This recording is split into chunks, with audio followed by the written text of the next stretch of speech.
இந்த பகுதியில் இருக்கின்ற ஏழை எளிய குடும்பத்தில் பிறந்த மாணவ மாணவி நல்ல கல்வி, தரமான கல்வி கிடைக்க வேண்டும் என்பதற்காக அதிமுக ஆட்சியில் நான் முதலமைச்சர் இருந்த பொழுது விழுப்புரத்தில் புதிய பல்கலைக்கழகம் அம்மாவுடைய பெயர்ல கொண்டு வந்தோமே.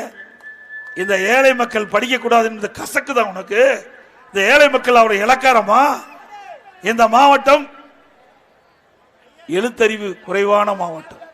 இந்த மாவட்டத்தில் இருக்கின்ற மாணவர்கள் உயர்கல்வியிலே சிறக்க வேண்டும். அப்படிப்பட்ட கல்வி கிடைக்க வேண்டும், பல்கலைக்கழகம் வேண்டும். அதைத்தாங்க கொண்டாந்தோம். அதை ரத்து பண்ணிட்டீங்க. மீண்டும் அதிமுக ஆட்சி மலரும். விழுப்புரத்திலே திராவிட முன்னேற்ற கழகம் ரத்து செய்யப்பட்ட அம்மா திருநாமத்தின் பெயரில் புதிய பல்கலைக்கழகம் உருவாகும். உங்களுடைய ஆதரவோடு பல்கலைக்கழகம் தொடங்கப்படும்.